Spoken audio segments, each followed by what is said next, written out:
Hi everyone, and welcome to this video where I'm going to be taking a look at another Star Wars CCG expansion set.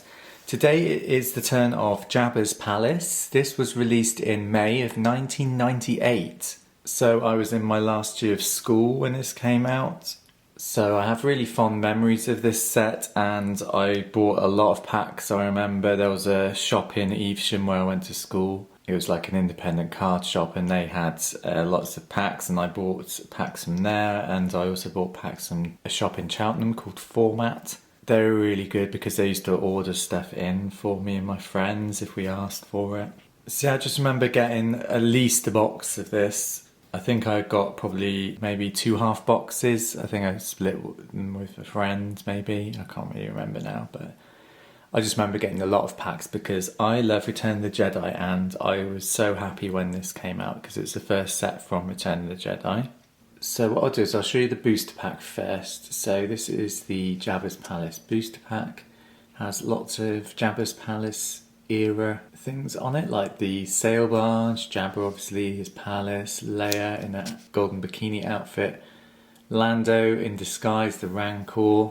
The only thing it doesn't have on this pack and in the set is the Sarlacc. That was in the special edition. They held it over because of, obviously, George Lucas made changes to the Sarlacc in the special edition movie, so they kept hold of that creature until the special edition set, which came out after this. So you don't have to wait too long for the Sarlacc. So this is the back of the booster pack. It says it contains 180 new common, uncommon and rare cards. There's 9 cards in this pack, 5 common, 3 uncommon and 1 rare. As I said, it came out in May 1998. So that's the booster pack. I do love the design of that one. Next we have the rules supplement. This came in a booster box of packs, and obviously me and my friends, I think we split a box, at least one, because this is where this came from. This is original from 1998 when I bought my box.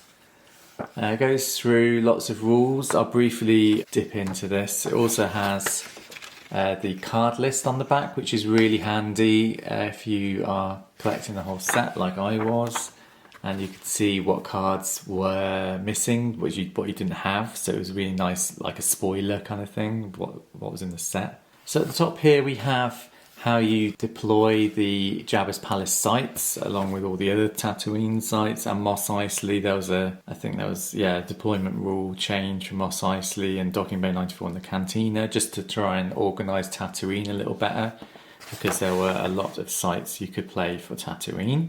There's a thing about Tatooine Desert card, Jabba's Palace Audience Chamber, a bit about non-unique cards, so you could have that many in play, I think that was. There's a new version of Leia, which is a captive.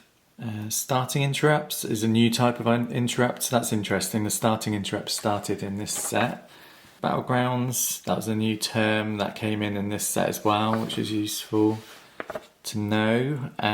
Revised Sabacc rules, didn't really play Sabacc that much. And here it says about the Sarlacc. Where's the Sarlacc?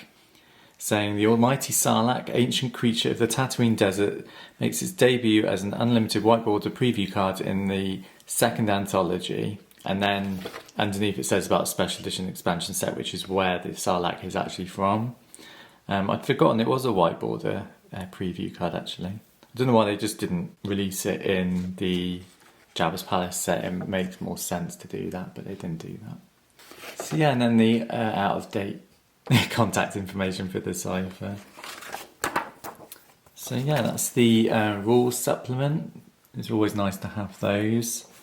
Next we have the banner poster. I've shown you this before, but it's a great montage of the characters and everything just based on the set. I've got banner posters for the majority of the sets that they produced banner posters for. I don't think they did after Death Star 2. I don't think I've ever seen those, like the episode 1 sets. But I love this banner poster. It's definitely my favourite one, with all the aliens on it. It's really nice. And on the back it has the card list again, light side and dark side. Just quickly show you that because it's got some nice pictures at the top. So that's the banner poster, and then we have the actual cards. So I'll go through these as best as I can. It's the same order as my other videos. It starts off with the character alien cards. There were lots of aliens in this set, which is one of the negatives, which some people thought were about this set. Being from Jabba's palace, there were obviously a lot of aliens in those scenes, so they made a lot of cards of those aliens. I didn't mind too much. They didn't release cards that I thought would be in the set, like Leia dressed up as Boosh, but then there was another Leia card in the set anyway. There wasn't another Luke, but again they brought out that later, and another C-3PO, they brought out him later as well. But there was a different version of R2-D2 in this set, and as I said, Princess Leia as well. But they had other things like Jabbas, the Max Rebo band, just coming on to him now. Down the bottom, Max Rebo, he was one of my favourite characters watching Return of the Jedi, and Ula as well. I'm really happy they made a card of her, and I'm really happy they made these two light side as well, because I always played light side, well, preferred to play light side. I played dark side as well, but I preferred light side. Again, more Jawas, there's one in the top corner there. And just loads and loads of aliens. Then we get on to Lando, top middle here.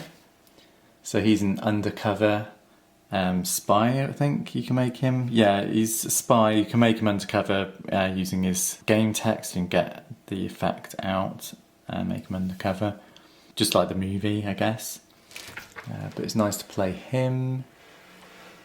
Then we have some more droids. Down the bottom, here's the torture droid and a new version of R2-D2, which is really nice. This version of R2, you can get Hero of 1,000 Devices out of your reserve deck, and he does something with C-3PO as well if you're with him. Then we get the best card in the set in the top middle here. Is the new version of Princess Leia. She does have to deploy as a captive, that was her only downfall, but she did have a good effect where opponent's aliens were forfeit -2. So there was like a negative effect for the opponent, which was good. Then we have some more devices here. This was one of my favourite cards, the Arc Welder, probably because I just like that bit in Return of the Jedi, the sort of rescuing of Princess Leia and everything. Then we start on effects. Again, I don't really remember many of these being very useful. I don't think I played with very many of them. They made this dancer an effect. I would have preferred her as a character, but they made her an effect, unfortunately. We have some interrupts. So we start on interrupts. Again, I don't remember playing with very many of these. I'm sure there were some useful ones in the set, but I just didn't really play with them. This one here is interesting, Strangle. I played with that quite a lot. I managed to even get it off a couple of times. I think I may have killed Jabba with it, which was quite good, I suppose. I don't think that was very often the case. I think most of the time Leia was attached to just another bounty hunter and then ended up strangling them. But I liked putting this card in my deck. I think I had 2, and I put them both in my deck only because it's Destiny number of 7. And it helped out Leia as well if she was a captive. So yeah, I did try and get that to work as many times as possible in my games. Then we get the locations, so the planets and the sites. There weren't that many for the light side, just the exterior of Jabba's palace there and the audience chamber light side version there. And then just the finish off the light side, we have a vehicle of a skiff, so you can have a light side version of a skiff, I suppose, because in the movie, like Luke's skiff, where him and Han, Chewie, etc., they've sort of taken it over, so I'm guessing that's why there's a light side one. And there's also a couple of weapons as well, which would just help you out if, like, you were late to the game and you didn't have any basic weapons, you could use those. So then we move on to the dark side. Again, it's a lot of aliens. I don't know how Decipher chose which aliens were good and which ones were bad. I'm guessing the easy ones like Bib Fortuna and Jabba the Hutt were easy to put on the dark side. But there are just some generic ones which could have been put on either side. I know it's a bit, I don't know, controversial I guess, but there could have been some that were light side or bad side maybe. You could make two versions. They kind of did that in Star Trek with printing two different colours. But then I suppose you'd have to print two different card backs as well. So I guess it kind of just made sense to make some dark side, some light side. Gamorrean guards, and obviously a big feature in Jabba's palace. Again, you've got more Jawas, which is really nice. I like Jawas a lot. So down the bottom here is the main man himself, Jabba the Hutt. He was one of the most sought after cards in the set. He may have even been the most sought after, because obviously the set is all about him and that sort of section of the movie. He was really good actually as a character. He really helped your aliens, but you have to kind of just leave him in his palace to do that. He doesn't move very well. You have to use more force to move him. So it's easier just to leave him in Jabba's palace and help out your other aliens. Then we have more aliens here. So as I said, there's lots and lots of aliens in this set. You've got like the Rancor Keeper, Klaatu, Nikto, which were all like vintage action figures. So I recognise these characters. So it's nice to have cards of like action figures that I used to have. You did get named Gamorrean guards as well. Along with named Jawas, which was a bit different. There's Reed up there. Salacious Crumb. That was another nice card. I used to like having him. Just more aliens. There were some aliens who were like grown when you got them in a pack, because you just, most of the rare cards in this set would be just aliens and you'd be like, ugh, not another one. There's a cool droid up here. It's the like droid in charge of Jabba's jail, a dungeon area. Now you did get creatures, so you did get the Bubo, little barking thing, and then obviously the Rancor. I don't remember using the Rancor much, even though it was useful, like it was pretty powerful I think. But I just don't remember having it very often. I think I used to put it out in the desert really, just roaming the desert randomly. I didn't really put it in the Rancor pit from memory anyway. Then we got a jetpack for non-Boba Fett people to have. And you couldn't use it on Jabba either, which was quite a funny thing. And then we get some effects. Again, I don't remember using many of these. Don't remember them being very useful. So then we got some more interrupts. There weren't that many in this set. Some sets were really interrupt heavy. Then we've got this card. I use this as my starting location quite a lot. It's really useful for the dark side, as once per game you may deploy one alien here from reserve deck. So obviously you get Jabba the Hutt out first turn, if you've got enough force obviously. But yeah, you could get Jabba out really quickly. Then we've got the other sites and planets, most of them being Jabba the Hutt related, so Jabba's palace locations and Jabba's sail barge, which was nice to have that as a card as well. I don't remember using it all that much, but because it was hard to get out Jabba's sail barge and that to use it. You just end up getting that in your hands and throwing it away because you didn't have the sail barge. Then we do actually get a card of the Great Put of Carcoon, so that's where the Sarlacc goes when you play it. So it wasn't at all loss not having the Sarlacc, because you kind of had this card even though the Sarlacc wasn't there. You couldn't do anything with it. Jabba's Palace, that's a nice picture for that one. Then the last page of the dark side cards, you get Jabba's Sail Barge, which was one of my favourite cards. I loved Jabba's Sail Barge. And Skiff, I used to play with lots of those in my decks, so I just have lots of Skiffs in my Sail Barge. And then you got lots of weapons. There's a few more weapons here than the light side got. Obviously you've got the cannon that's on Jabba's Sail Barge, that was useful.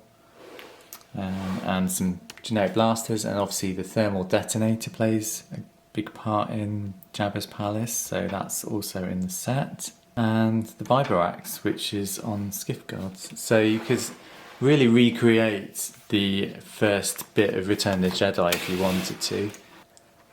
But yeah, this was one of my favourite sets. As I've said before, I bought tons of it. I managed to get a complete set quite quickly. It's probably the easiest one I've ever had to complete. I remember getting all the main characters in packs like Leia and Jabba and Lando. I think I got a couple of Landos actually back in the day. But yeah, I found this set quite easy to finish off. So let me know down below if you've got memories of Jabba's Palace. What do you think of it? And other than that, guys, thanks for watching, and I'll see you all soon in the next one. Take care, bye.